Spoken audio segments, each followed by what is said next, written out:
Nous ne sommes pas dans un marché ou dans un magasin de vente de matériel informatique ou électroménager. Nous sommes sur un site internet de vente en ligne qui regroupe 13 000 références. Un véritable magasin virtuel de commerce électronique. C'est en 1999 que Khalid Saidi, originaire d'Oujda, a créé en France la société Microchoix et lancé un site de e-commerce pour vendre du matériel informatique et multimédia. Très vite, le site cartonne et notre jeune diplômé en commerce international décide de rentrer au Maroc et de reproduire l'expérience à partir de sa ville natale d'Oujda. Bon voilà, la journée commence comme d'habitude, donc il faut consulter un petit peu tous les messages.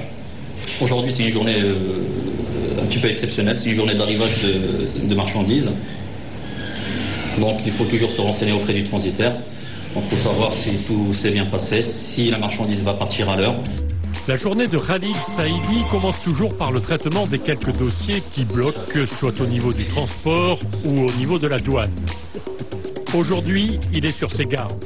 Une commande qui va être livrée à Tantan attire son attention et il décide de s'assurer lui-même de ce qu'elle soit livrée à temps. C'est un petit peu également une chose exceptionnelle. Nous avons une commande qui vient d'assez loin, qui vient donc de Tantan. C'est pas la porte à côté, mais ça veut dire en quelque sorte, il y a produit dans les endroits où il se trouve et c'est pas toujours évident de trouver le produit. Donc en quelque sorte aujourd'hui Microchoix répond je dirais à une demande qui existe bel et bien au Maroc et à travers toutes les villes du royaume. Fatim Zahra est au téléphone en permanence avec les clients. C'est une véritable hotline à elle toute seule. Son travail consiste dans le traitement des commandes, depuis leur atterrissage sur le site jusqu'à l'élaboration de la facture. Rôle qui nécessite de sa part d'être à longueur de journée de bonne humeur. Donc on a différents liens sur le système pour pouvoir voir les produits qui sont commandés sur le site. Donc dès qu'on vérifie la disponibilité, bon, que c'est un produit disponible au magasin, donc on appelle le client. Ça c'est automatique. Donc chaque client ici au Maroc est tenu en fait à être appelé pour confirmer bien sûr l'adresse de livraison, l'adresse de facturation, le produit qu'il s'agit bien sûr du bon produit et en même temps du mode de paiement et bien sûr le reste qu'il aura à payer. La société emploie une soixantaine de personnes issues essentiellement d'écoles informatiques. Elles ont été formées par la suite aux métiers spécifiques du e-commerce. Grâce à la vente en ligne, donc, de nouveaux métiers s'implantent au Maroc. Le premier, c'est celui des commerciaux web. Leur tâche est essentielle. Ils recherchent les meilleures offres sur le marché. Une fois l'oiseau rare déniché, ils saisissent les fiches techniques. C'est un travail qui exige une mise à jour quotidienne du site, car le site doit évoluer à longueur de journée. Au départ, il y avait un très très grand défi. De par le fait qu'il fallait imposer deux visions. Il fallait imposer la première vision qui est celle de la vente par correspondance qui n'existe pas du tout au Maroc, sans parler de l'Internet. Alors que la vente par correspondance existe déjà en Europe depuis plus d'un siècle. Les gens achètent par catalogue et achètent à distance. Au Maroc, ça n'existait pas. La deuxième chose qu'il fallait imposer également, c'était l'achat par correspondance et par Internet. D'accord ? Donc c'était un pari qui était quand même assez, je dirais au départ assez risqué.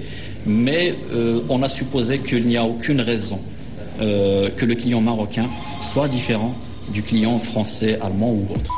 Deuxième métier nouveau, celui des développeurs. Ils s'occupent des statistiques et des modules de facturation. Ils archivent également tout ce qui se passe sur le site, le parcours des visiteurs, le nombre de colis ou de commandes réalisées. Chaque client qui surfe sur le site est donc suivi de près afin de mieux le connaître et de cerner ses besoins. Notre site est relié à un ensemble de fournisseurs européens. Notre plateforme va chercher l'ensemble de ces informations 2 ou 3 fois par jour, d'accord ? Donc elle va rassembler tout ce qui est disponibilité de stock chez nos fournisseurs, tout ce qui est fiches techniques, tout ce qui est prix, tout ce qui est, enfin, beaucoup de choses pour pouvoir modifier ces informations-là et puis les apporter au client final. D'accord, donc merci de me donner le numéro de la commande. C'est en nom de monsieur Justin Didier.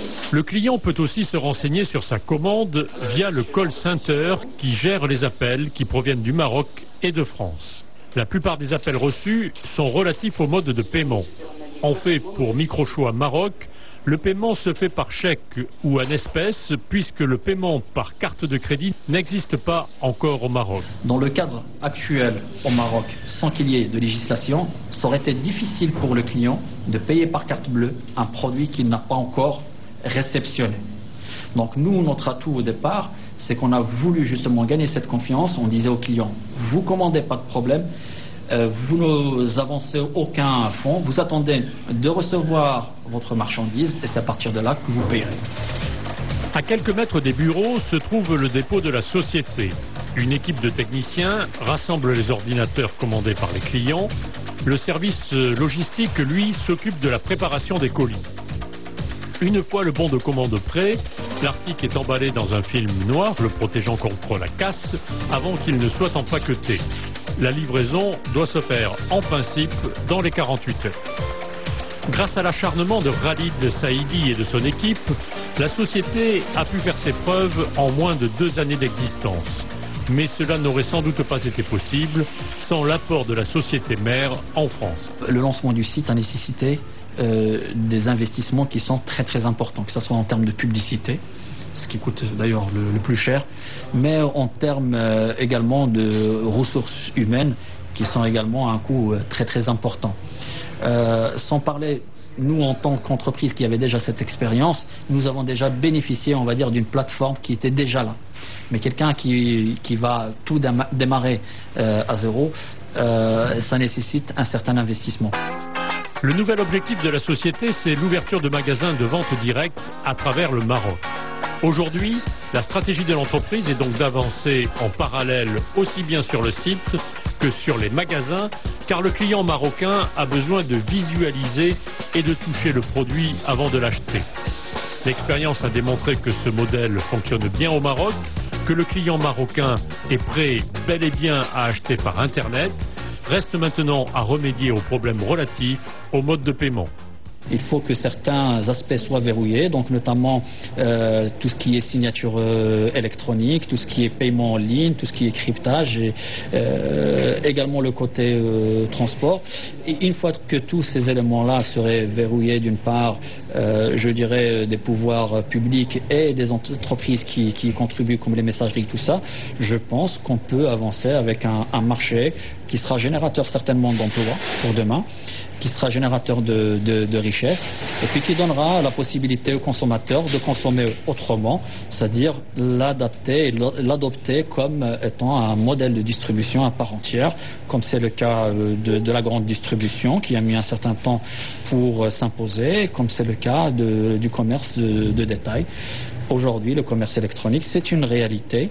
Vous commandez, vous recevez votre produit, en tout cas en ce qui concerne Microchoix au jour d'aujourd'hui.